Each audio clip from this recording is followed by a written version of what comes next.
اللہم صلی علی سیدنا محمد وعلی آل محمد وصحبہ۔ اچھا میری بات سنیں بھائی جان، آپ تمام جتنے بھی ادھر دوست جمع ہوئے ہیں، میں آپ کے جذبات کا اور یا بند کرو اس کو بس، آپ کے جذبات کا، آپ کے احساسات کا قدر کرتا ہوں۔ میں S S P district Keamari کے سربراہ ہونے کی حیثیت سے میں آپ کے احساس اور جذبات کا بھی ضامن ہوں اور علاقے میں امن و امان کا بھی ضامن ہوں۔ یہاں پہ ایک وقوع رپورٹ ہوا اور اس وقوع رپورٹ ہونے میں یہ بتایا گیا کہ کسی شخص کی جانب سے کو گستاخی کی گئی ہے، مگر وہ پتہ یہ چلا کہ کوئی لفافہ ہے جو کہ پاکستان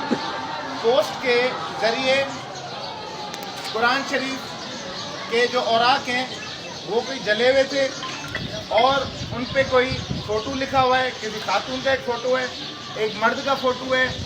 اور اس پہ اس طریقے کی ڈیٹیل لکھی ہوئی ہے۔ سورہ حجرات کی اللہ پاک نے کلیئر حکم صادر فرمایا، جو جتنے لوگ ادھر حافظ، مفتی اور قاری ہیں میری بات سے سہمت ہوں گے کہ اللہ پاک نے قرآن میں سورہ حجرات میں کلیئر حکم دیا ہے کہ کبھی بھی کوئی اطلاع، کوئی خبر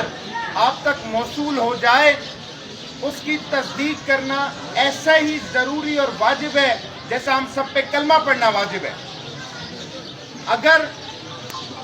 بغیر تصدیق اور بغیر کسی ویریفیکیشن کے کل کو کوئی بندہ آپ کا نام لکھ کے پوسٹ آفس میں کوئی خط ڈال دے اور اس کی ویریفیکیشن نہ کی جائے اور اس کے لیے بھی آپ سارے لوگ جمع ہو جائیں مجھ سمیت، تو میں سمجھتا ہوں کہ یہ اللہ کے انصاف کی بھی خلاف ورزی ہے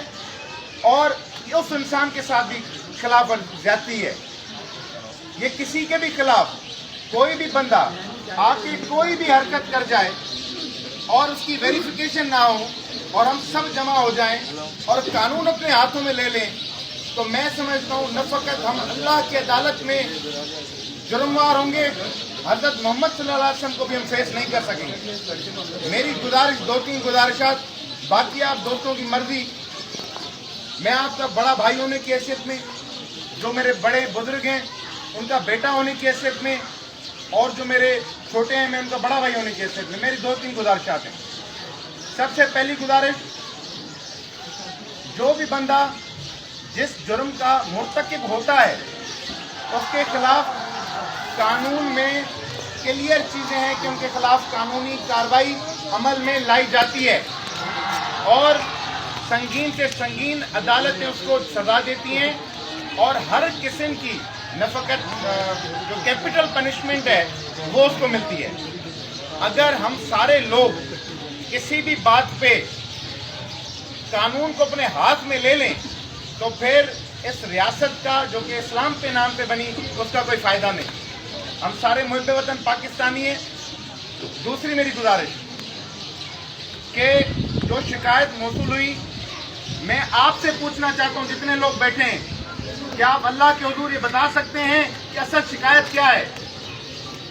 اصل مدعا کیا ہے؟ یہ میرے چھوٹے بچے بیٹھے ہیں، نعرے لگا رہے ہیں، ان کو پتہ ہے کہ اصل مدعا کیا ہے،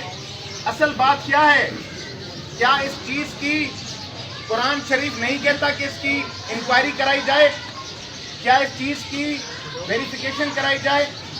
اس چیز کو کلیئر کیا جائے کہ واقعی کہ جس سے یہ چیز منسوخ کی جا رہی ہے وہ گناہ کا مرتکب ہے؟ اگر ہوگا تو یہ میں مغرب کا ٹائم ہے، اللہ کے حضور ناظر جان کے آپ کو اللہ اور اس کے حضور کے حاضر ناظر جان کے آپ کو بولتا ہوں کہ جو بھی پاکستان کے قانون کے مطابق سزا ہوگی وہ اس کو ملے گی، وہ قانون سے بری نہیں ہو سکتا۔ دوسری بات، ہمارے جو جذبات ہیں، جو احساسات ہیں، جو محبت ہے ہمیں اپنے دین کی، تو میرا بھائی، میرے پیارے بھائی، میں کوئی مولوی یا مفتی تو نہیں ہوں مگر ایک چھوٹا سا قرآن شریف کا اور احادیث کا طالب علم ہوں۔